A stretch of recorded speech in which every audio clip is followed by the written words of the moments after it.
നമസ്തേ. അപ്പോൾ ഞാനിന്ന് വന്നത്, ഞാൻ കഴിഞ്ഞ ദിവസം ഒരു വീഡിയോ ചെയ്തിരുന്നു ഭരണി മാസാചരണത്തിനെ പറ്റിയിട്ട്.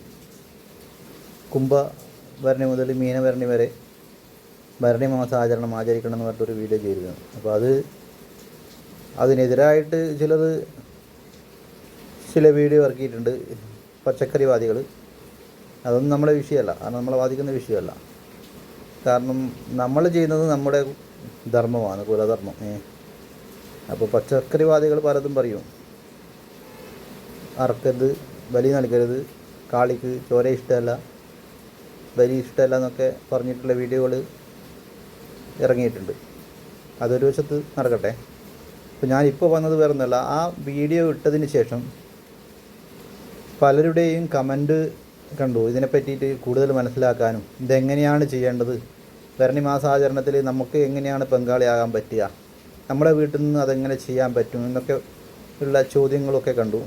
അതുകൊണ്ടാണ് ഇങ്ങനെ ഒരു വീഡിയോ ചെയ്യാൻ കാരണം. അപ്പോൾ അതിൻ്റെ ചെറിയൊരു പതിപ്പ് ഞാൻ പറയുന്നത്, നിങ്ങളെ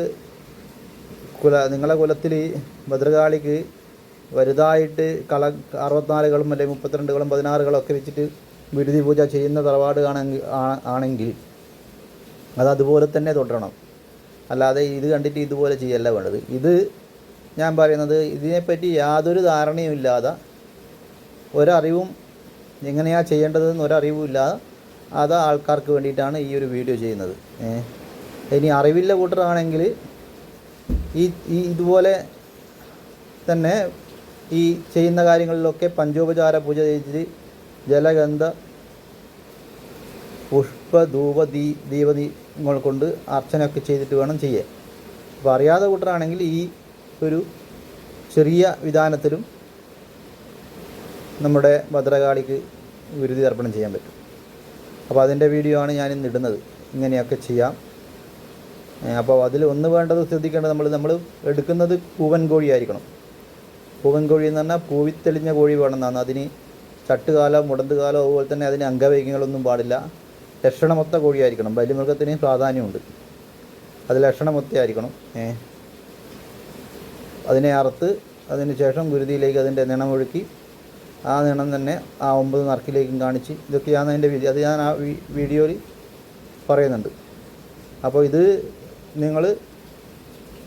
നിങ്ങളുടെ വീട്ടിൽ ഭദ്രകാളിക്ക് എന്ന് പറഞ്ഞു കഴിഞ്ഞാൽ വയലായിക്കോട്ടെ, മുക്കോലപ്പെരുവരി ആയിക്കോട്ടെ, വഴിത്തടായിക്കോട്ടെ, അങ്ങനെ ഏത് കാട്ടിലായിക്കോട്ടെ, അങ്ങനെ എവിടെയാണെന്ന് കണക്കൊന്നുമില്ല.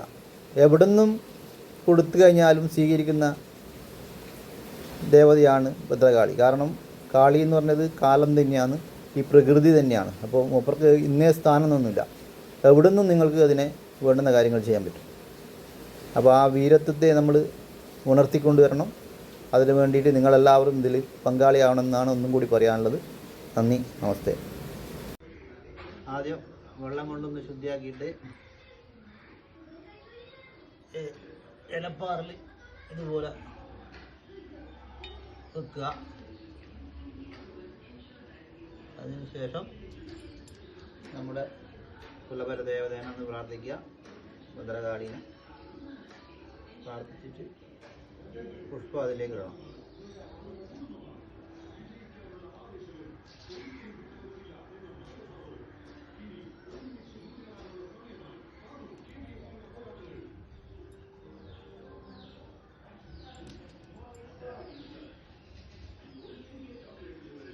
അതിനുശേഷം അതിൻ്റെ നടുക്ക്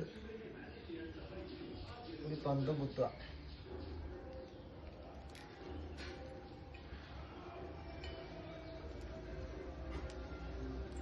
ഇലപ്പാറിൽ ഇതുപോലെ 9 ഇലപ്പാറിൽ വെക്കുക.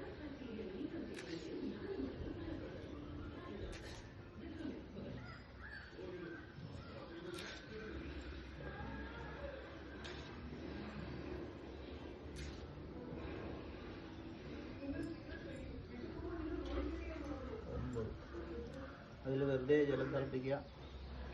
അതിനുശേഷം പുഷ്പം ഉണ്ടെങ്കിൽ പുഷ്പം ഇടുക.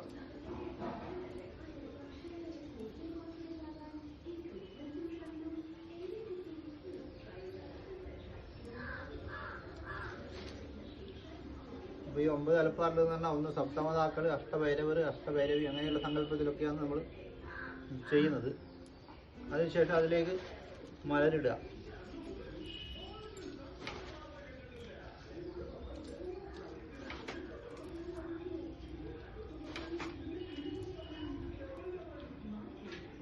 മലരിട്ട ശേഷം മദ്യം ഒഴിച്ചു കൊടുക്കുക.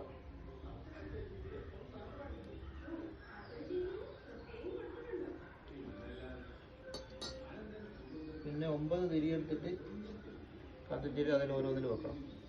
9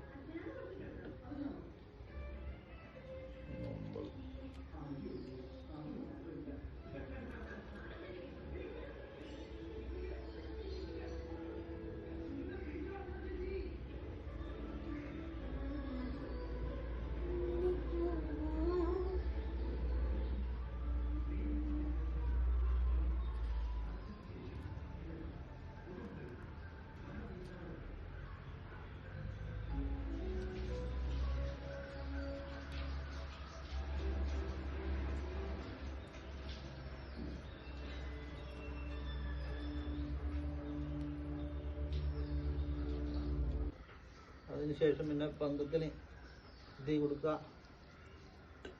ഗുരുസി മുന്നിലെടുത്ത് വെക്കുക. ഒന്ന് വെള്ളം കൊണ്ട് ശുദ്ധീകരിക്കുക. അതിനുശേഷം അതിലേക്ക് മലരും കരിപ്പണ്ണും എടുക്കുക.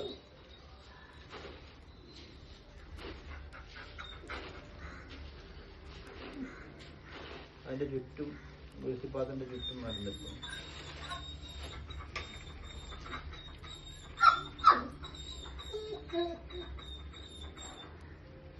പുഷ്പം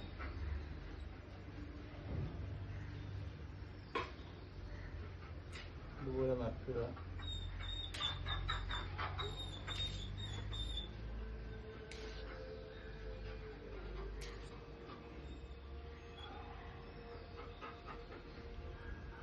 അത് കോഴിയെടുക്കുക. കോഴി പൂവൻ കോഴി കൂവിക്കഴിഞ്ഞ കോഴിയായിരിക്കണം. അതുപോലെ തന്നെ അതിന് അംഗവൈകല്യമൊന്നും പാടില്ല. എല്ലാം കൊണ്ടും ലക്ഷണമൊത്ത കോഴിയായിരിക്കണം. ജലശുദ്ധിയൊക്കെ വരുത്തി പ്രാർത്ഥിച്ചിട്ട് പുഷ്പവും അരിയും കൊടുക്കണം. അതിന്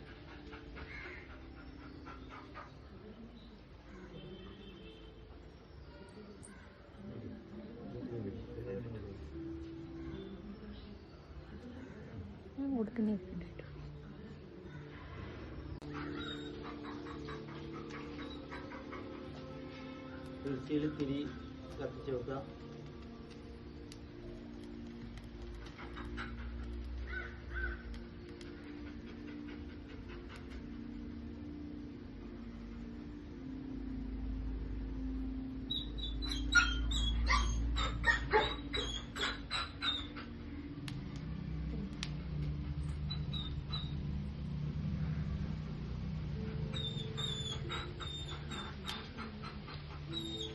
ഇത് പൂജയൊന്നും വശമില്ലാത്ത കൂട്ടർക്കാണ് ഇങ്ങനത്തെ ഒരു ക്രിയ പറയുന്നത്. പൂജ അറിയുന്ന കൂട്ടർക്ക് പഞ്ചോപചാരം പൂജിക്കാം. കോഴിനെ പൂജിക്കാം പഞ്ചോപചാരം. അതുപോലെ തന്നെ നറുക്കിട്ട് കഴിഞ്ഞാൽ പഞ്ചോപചാരം പൂജിക്കാം. വൃത്തിയിലേക്ക് പഞ്ചോപചാരം പൂജിക്കാം. അങ്ങനെയൊക്കെ ചെയ്യാം. അതൊക്കെ ബൃഹത്തായ പദ്ധതികളായിരിക്കും. ഇത് അറിവില്ലാത്ത കൂട്ടർക്ക് വേണ്ടിയിട്ടാണ് ചെറുതായിട്ട് പറഞ്ഞിരിക്കുന്നത്. തിരി കത്തിച്ച ശേഷം കോഴിയെ അറുത്തിട്ട് ചോര ഗുരുസിപ്പാത്രത്തിൽ അതുപോലെ തന്നെ ഈ 9 നറുക്കിലേക്ക് ഇങ്ങനെ കാണിക്കുക. ബാക്കിയുള്ള കുരിശിലേക്ക് തന്നെ കാണിക്കാം.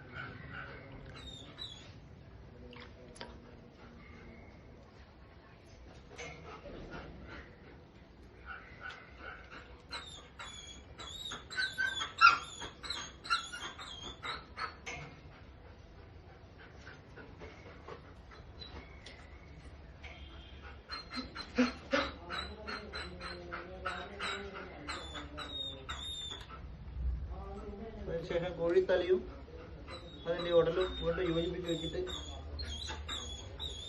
ഒരു തിരി കത്തിക്കാം. ഇതുപോലെ യോജിപ്പിച്ച് വെക്കുക. അതിനുശേഷം മദ്യം ഒഴിച്ചു കൊടുക്കുക. ബാക്കിയുള്ള മദ്യം കുരുക്കിയിലേക്ക് വെക്കുക.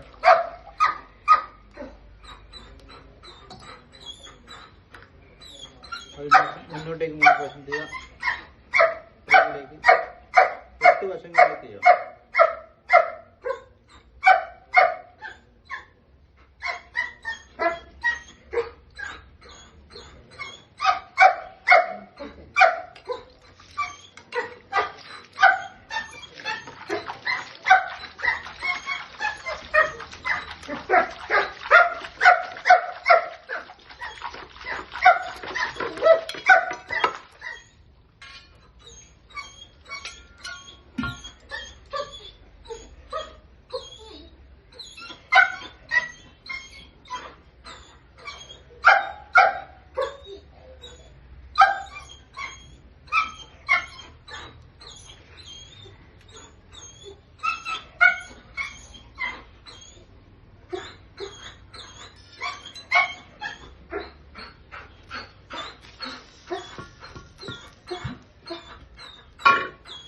ഇതാണ് ചെറിയ വിധാനത്തിലെ വിടുതി തർക്കം.